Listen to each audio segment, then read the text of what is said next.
झांसी में सरकारी जमीन और पब्लिक के इस्तेमाल की जगह पर लोगों ने अतिक्रमण कर दुकानदारी कर दी है शुरू। कई बार समझाने पर भी अतिक्रमण करने वालों ने जब नहीं किया सुधार तो शनिवार को बुलडोजर लेकर पहुंच गया नगर निगम का अमला और सीपरी बाजार व सिविल लाइन में अवैध पक्के निर्माण को कर दिया गया ध्वस्त।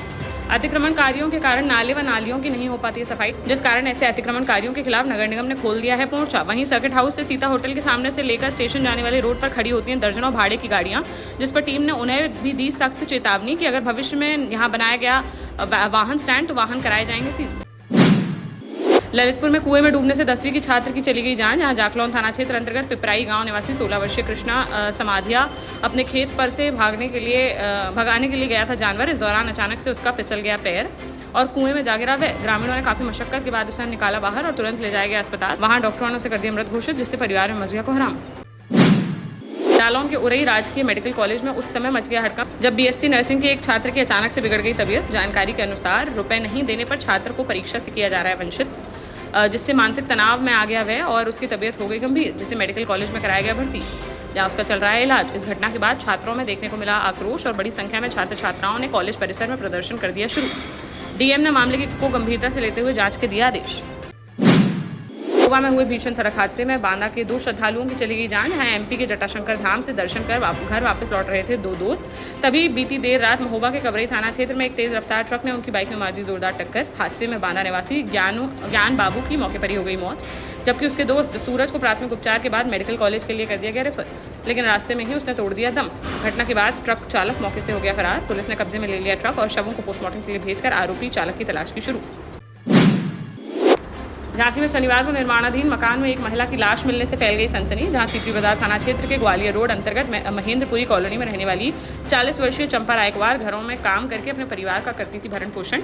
2 दिन पूर्व उनका बेटे से हुआ था झगड़ा, जिस कारण बीती शाम वह सोने के लिए घर से कुछ ही दूरी पर चली गई थी निर्माणाधीन मकान में। उसके बाद वह नहीं लौटी वापस। शनिवार सुबह शव मिलने से मच गया कोहराम। मृतका के भाई कन्हैया रायकवार का कहना है कि जब उन्होंने देखा तब उनके मुंह में ठुसा हुआ था कपड़ा, साथ ही कान से निकल रहा था खून। मौके पर नहीं मिला उसका लॉकेट, पैसा व मोबाइल, जिस पर उन्होंने लूट के बाद हत्या की जताई आशंका। वहीं एसपी सिटी ज्ञानेंद्र सिंह ने बताया कि शरीर पर नहीं मिले हैं चोट के निशान। पोस्टमार्टम रिपोर्ट आने के बाद ही मौत के कारणों का चल सकेगा पता।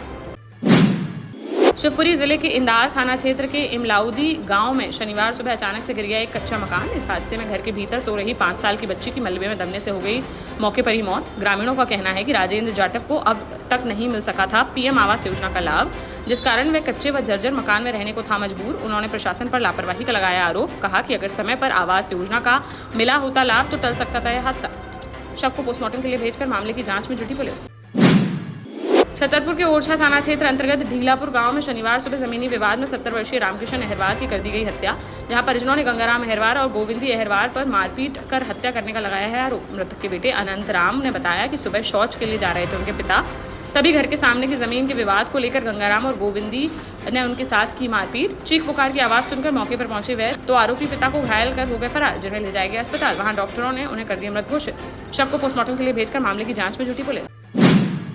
जालौन के 8 कस्बे में एक बार फिर चोरों ने पुलिस को दे डाली खुली चुनौती। जहां वार्ड नंबर 5 निवासी सराफा व्यापारी अनिल कुमार सोनी अपने परिवार सहित गए हुए थे वैष्णो देवी समेत अन्य धार्मिक स्थलों की यात्रा पर। वहां से वह बीती देर रात 2 बजे लौटे घर वापस, तो मेन गेट खोलने के बाद अंदर देखा तो बरामदे के दरवाजे का टूटा हुआ था लॉक और पड़ा हुआ था सारा सामान।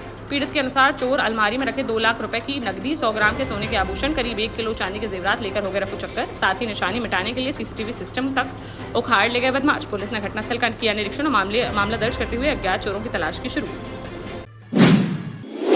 झांसी में वार्ड 24 सिमराहा सीट से भाजपा पार्षद अंकित सहारिया को कोर्ट से लगा है बड़ा झटका। जहां कोर्ट ने उनके निर्वाचन को शून्य घोषित करते हुए दूसरे स्थान पर रहे लालता प्रसाद को कर दिया है विजयी घोषित।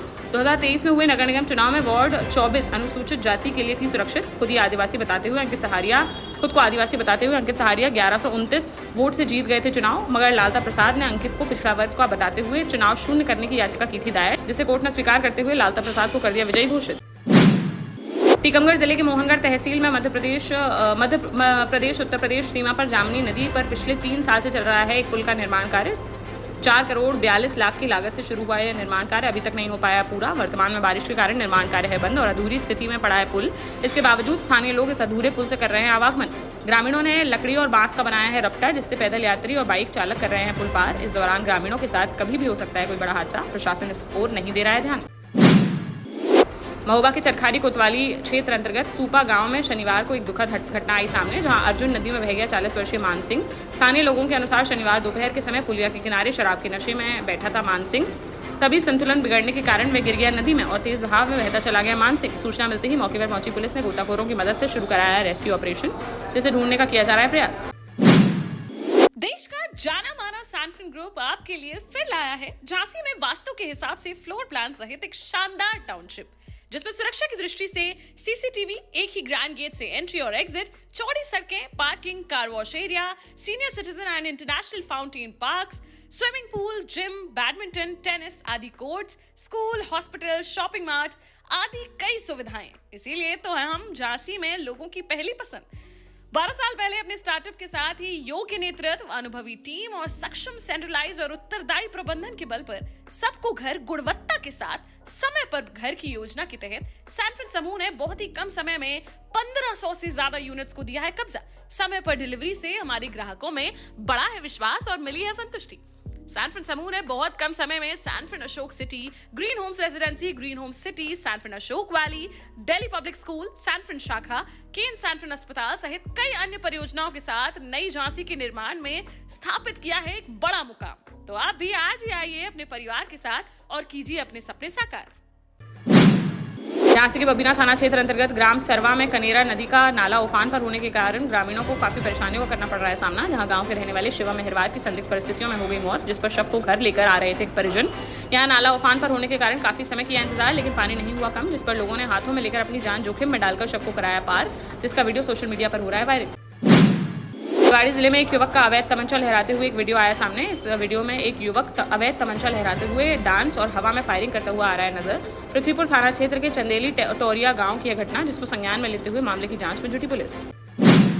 महोबा जिले में लगातार रुक रुक कर हो रही बारिश अब कच्चे मकानों पर पड़ रही है भारी, जहां शुक्रवार की रात और शनिवार की सुबह हुई बारिश के कारण 2 कच्चे मकान हो गए धराशायी। चरखारी ब्लॉक के बसौट गांव में कच्चा मकान गिरने से 50 वर्षीय लल्लूराम कुशवाहा की मलबे में दबकर हो गई मौत। वहीं जैतपुर विकासखंड में शनिवार सुबह धनीराम कुशवाहा के मकान का गिर गया एक हिस्सा, जिसमें दब गई 5 बकरियां, जिन्हें ग्रामीणों की तत्परता के चलते निकाल लिया गया सुरक्षित बाहर। ग्रामीणों ने कहा कि कच्चे मकान अब जानलेवा हो रहे हैं साबित, जिन्होंने प्रशासन से पक्का मकान दिलाए जाने की लगाई गुहार। ललितपुर में संघर्ष सेवा समिति के तत्वावधान में हर वर्ष की भांति इस वर्ष भी 4 अगस्त सोमवार को कांवड़ यात्रा का किया जा रहा है आयोजन। इस यात्रा में देश भर की पवित्र नदियों से जल एकत्रित कर ललितपुर के पावन मंदिर प्रांगण में से प्रारंभ होकर पदयात्रा करते हुए नीलकंठ महादेव मंदिर पर जलाभिषेक के साथ होगी संपन्न। इस संबंध में प्रेस वार्ता का किया गया आयोजन। जानकारी देते हुए मुख्य आयोजक डॉक्टर संदीप सरावगी ने कहा कि सनातन धर्म में श्रावण मास का है विशेष महत्व। यह मां देवाधिदेव महादेव को है समर्पित। इस यात्रा में विशाल कांवड़ियों, झांसी एवं पुष्प वर्षा के साथ कानपुर के कलाकारों द्वारा भोले एवं अघोरी तांडव नृत्य का भी किया जाएगा आयोजन। यात्रा में उज्जैन से विशाल धमाल ढोल किए गए हैं आमंत्रित। यात्रा की अगुवाई में पुष्प वर्षा करते हुए चलेंगी विशाल तोपें, साथ में भगवान शिव के विभिन्न स्वरूप रथ व बग्गियों पर होंगे सवार। हमीरपुर में 90,000 में खरीद कर आई दुल्हन शादी के अगले दिन ही हो गई फरार, जहां वे ससुराल से 50,000 रुपए के और 1.5 लाख के गहने भी ले गई अपने साथ। सुबह जब ससुराल वालों की खुली नींद तो दुल्हन मिली गायब। लोगों ने घर में की तलाश, लेकिन उसका नहीं चल सका कोई पता। तब घर के बाहर लगे सीसीटीवी को किया चेक, तो उसमें दुल्हन देर रात 1:30 बजे घर से भागती हुई आई नजर। दूल्हे ने थाने में दर्ज कराई शिकायत। राट कोतवाली क्षेत्र के बिलरफ गाँव का है मामला।